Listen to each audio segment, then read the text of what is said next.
વિદ્યાર્થી મિત્રો, આજે આપણે ફરીથી ગણિતના ક્લાસમાં મળ્યા છીએ. ચેપ્ટર નંબર 4 ભાગ અને પૂર્ણ. આગળના ક્લાસની અંદર આપણે એની શરૂઆત કરી હતી, તો એમાં આપણે ભાગ વિશે માહિતી મેળવી કે આપણે અલગ અલગ પ્રકારના આકારો જોયા. તો એ આકારની અંદર અલગ અલગ ખાના હોય તો કેટલામો ભાગ રોકે છે, તો એના વિશે આપણે માહિતી મેળવી હતી.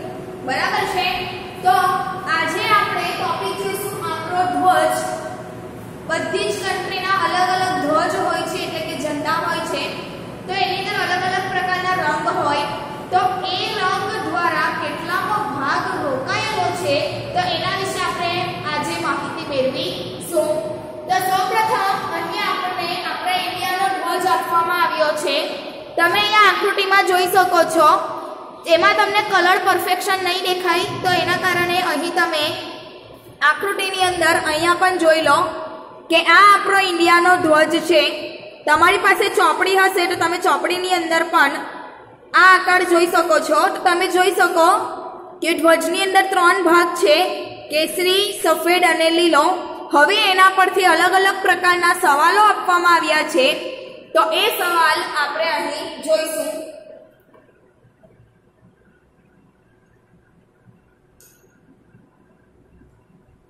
તો તમને પહેલો સવાલ આપવામાં આવ્યો છે કે વચ્ચેના ત્રીજા ભાગનો રંગ કયો છે. ચલો સૌપ્રથમ આપણે ઝંડા વિશે માહિતી મેળવી લઈએ. આપણો આ રાષ્ટ્રધ્વજ છે, તેની અંદર 1, 2 અને 3 પ્રકારના રંગ છે, કેસરી, સફેદ અને લીલો. પછી અહીંયાથી વચ્ચે હોય તે શું હોય? અશોક ચક્ર. તો હવે આપણે અહીંયા લખી દઈએ, આસાની માટે અહીંયા લખી દઈએ કે કુલ ભાગ તમને કેટલા દેખાય છે તે 1, 2 અને 3. આ આખો એક પટ્ટો આકાર છે, તેની અંદર 3 પ્રકારના રંગથી 3 ભાગ જોવા મળે છે. એટલે અહીં આપણે સૌપ્રથમ લખી દઈએ કે કુલ ભાગ કેટલા છે? 3. હવે આપણે સૌપ્રથમ જવાબ આપીએ પહેલા સવાલનો. વચ્ચેના ત્રીજા ભાગનો રંગ કયો છે? બરાબર. અહીં વચ્ચેનો 3 ભાગ છે, તેમાંથી વચ્ચેનો ભાગનો રંગ કયો છે? તો તમે અહીંયા જોઈ શકો છો સફેદ. તો આપણે જવાબની અંદર લખીશું સફેદ.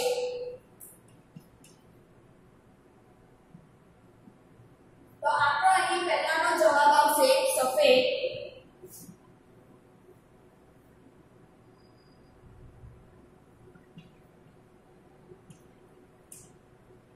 ચલો હવે બીજો સવાલ છે કે અશોક ચક્ર. અશોક ચક્ર તમે ક્યાં દોરશો? તો તમને ઝંડા વિશે માહિતી હશે, ધ્વજ વિશે, કે અશોક ચક્ર એ હંમેશા આપણા રાષ્ટ્રધ્વજની અંદર ક્યાં આવે છે? વચ્ચેના ભાગ ઉપર. તો આપણે અહીં જવાબની અંદર લખી દઈશું કે વચ્ચેના ભાગ ઉપર, એટલે કે વચ્ચે આપણે અશોક ચક્ર શું કરીશું? દોરીશું. ત્યાર પછી છે કે ધ્વજના કેટલા ભાગમાં લીલો રંગ પૂછો. આપણે આગળ માહિતી મેળવી ગયા કે કોઈ પણ રંગ વિશે જો આપણે ભાગ લખવાનો હોય તો એને આપણે લખતા હતા છેદની અંદર શું લખતા હતા? ટોટલ ભાગ, અને એના ઉપર એ ભાગ કે કયા રંગનો ભાગ છે તે. તો અહીં આપણે આંકડાની અંદર પણ લખી શકીએ અને શબ્દમાં પણ લખી શકીએ કે ધ્વજના કેટલા ભાગમાં લીલો રંગ પૂછો. તો આપણે અહીં ટોટલ ભાગ કેટલા છે? 3. તે છેદમાં લખીશું. લીલા રંગનો ભાગ કેટલો છે? 1. તો આ 1 લખીશું. એટલે આપણે આ રીતે પણ લખી શકીએ કે ધ્વજના 1/3 ભાગમાં આપણે લીલો રંગ પૂરીશું. અથવા તમે એવું પણ લખી શકો કે ત્રીજા ભાગમાં આપણે શું કરીશું? લીલો રંગ પૂરીશું. હવે ધ્વજના કેસરી રંગનો ભાગ કેટલો છે? હવે તમે અહીંયા જોઈ શકો કેસરી રંગ ઉપરની તરફ છે. તો હવે આપણે અહીંયા લખીએ ટોટલ ભાગ કેટલા છે? 3. હવે કેસરી રંગ કેટલામો ભાગ છે? તો 1. એટલે લખી દઈશું 1. 1/3 એ ધ્વજની અંદર કેસરી રંગ ભાગ આપેલો છે. અથવા કરીને તમે એવું પણ લખી શકો કે કેસરી રંગ એ કેટલામા ભાગમાં છે?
ના, તો તે તમે જવાબ આપી શકો છો. હવે આની અંદર શું છે, એક ગણિત ક્લબ છે, તો તેનો એક આકૃતિ એટલે કે ધ્વજ, એનો જે પડદો છે તે આપવામાં આવ્યો છે. તો એના પરથી આપણે શું કરવાનું છે, સવાલના જવાબ મેળવવાના છે. તો સૌપ્રથમ તમે અહીં આકૃતિની અંદર જોઈ શકો છો, તો તમને જે આ ગણિત ક્લબ જે છે, તો તેના એક ધ્વજ છે, તો તેમાં જોઈ શકો છો ઉપર રેડ કલર છે, એના નીચે ગ્રીન એટલે લીલો કલર, પછી છે યલો કલર, પીળો કલર, પછી ભૂરો કલર છે, અને એના નીચે પણ લાલ કલર છે, જે તમને અહીં બોર્ડ ઉપર પણ આકૃતિની અંદર જોવા મળશે. તો હવે એના પરથી આપણે સવાલના જવાબ આપીએ. તો ધ્વજનો કેટલામો ભાગ લાલ રંગનો છે? આ જે ધ્વજ છે તો કેટલામો ભાગ લાલ રંગનો છે? સૌપ્રથમ આપણે ગણતરી કરીને શું લખી દઈશું? કુલ ભાગ.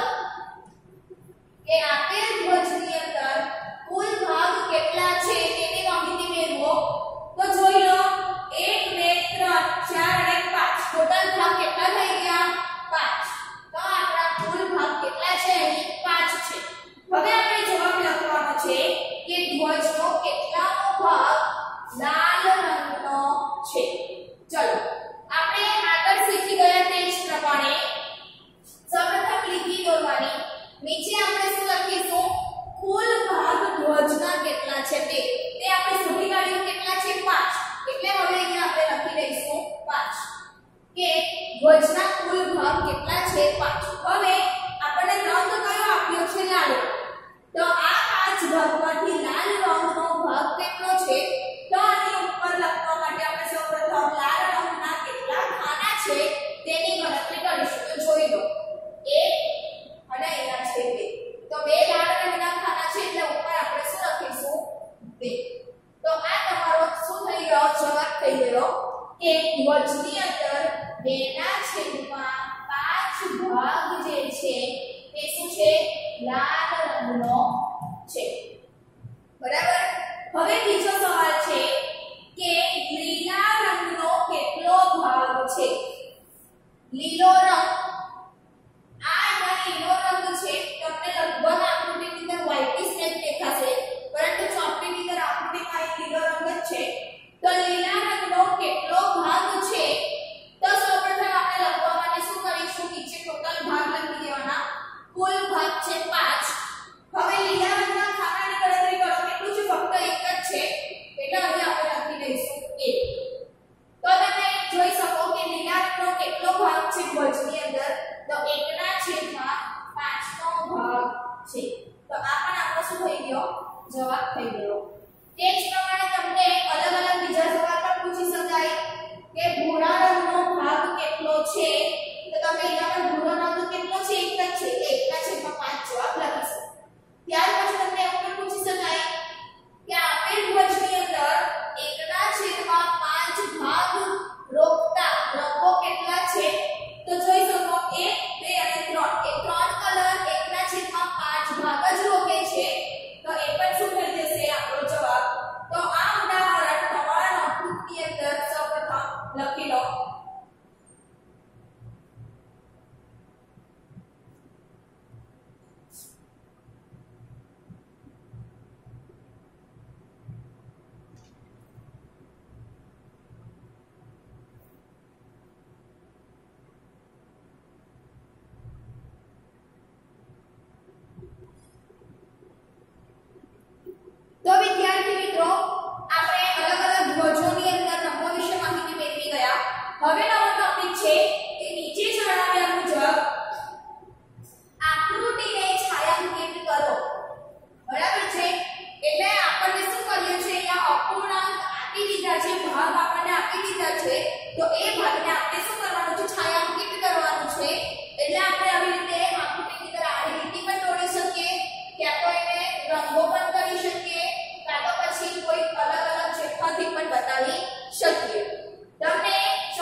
સરળ કરું ને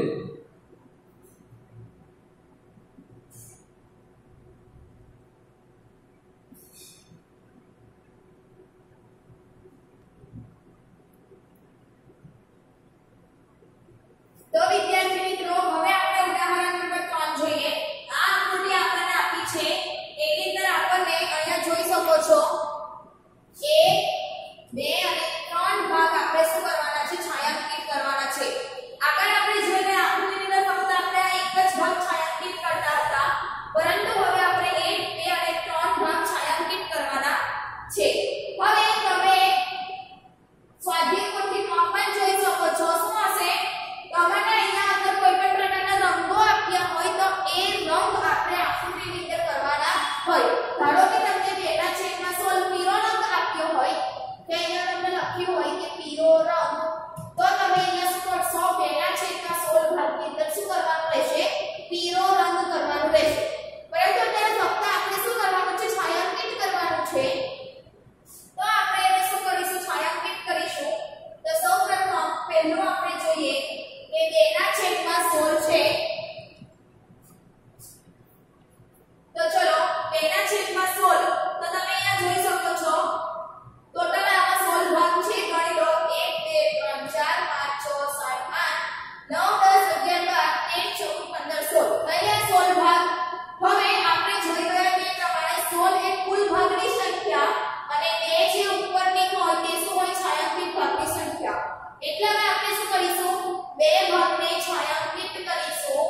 તો આપણે આ રીતે સૌપ્રથમ 2 ભાગને છાयांकित કરી લઈએ. તો આ આપણા 2 ભાગ છાयांकित થઈ ગયા. તો તમે અહીં નાના ચોરસની અંદર દોરી શકો કે આ 2/16 ભાગ છે એને મેં આ રીતે છાयांकित કર્યું છે. શા કારણે મેં આ રીતે દર્શાવ્યું છે? કારણ કે આની અંદર આપણે બીજા 2 ભાગ પણ દર્શાવવાના છે.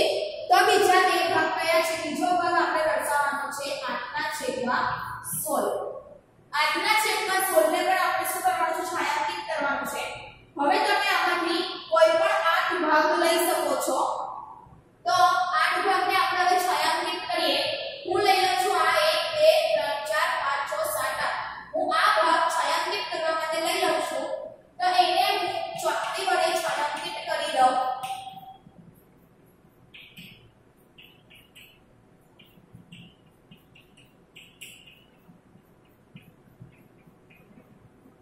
તમને જો રંગ પૂરવાનો કહે તો તમારે 8 ભાગની અંદર શું કરવાનું રહેશે? રંગ પૂરવાનો રહેશે. તો મેં 8 ભાગને શેના વડે છાयांकित કર્યા? ચોકડી વડે.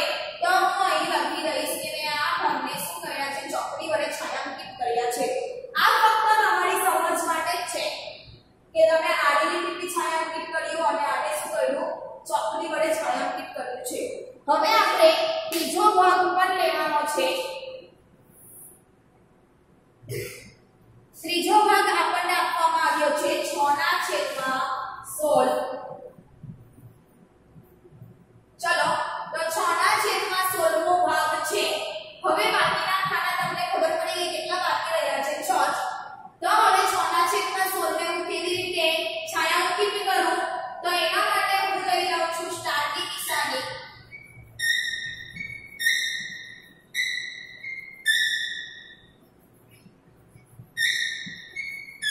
તમે કોઈ પણ નિશાની લઈ શકો છો. તમે અહીંયા ખરાની નિશાની પણ લઈ શકો છો.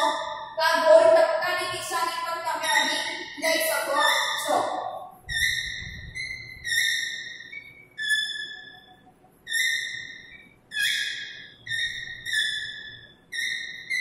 તો મેં અહીં જે 6 ભાગ હતા તેને શેના વડે છાयांकित કર્યું છે? સ્ટાર વડે. તો હું અહીંયા લખી દઈશ કે મેં આ ભાગને સ્ટાર વડે છાयांकित કર્યા છે. તમે એક્ઝામ્પલ તરીકે અહીંયા ટપકા પણ લઈ શકો છો. એઝ યોર વિશ. તો અહીં આપણે જે આ આકૃતિ હતી તેને અલગ અલગ 3 ભાગ આપ્યા હતા. તો 3 ભાગની અંદર આપણે શું કરી દીધું? છાयांकित કરી દીધું. તમને ફરીથી કહું, કલર કરવાનું પૂછાય તમે આ જ રીતે ચોકડીની જગ્યાએ 8 ભાગની અંદર કલર પણ કરી શકો છો. પરંતુ આપણે ફક્ત છાयांकित કરવા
છાयांકિત કરતા શીખ્યા.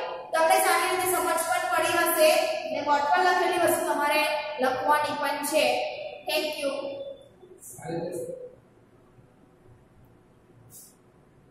એનો શરૂઆત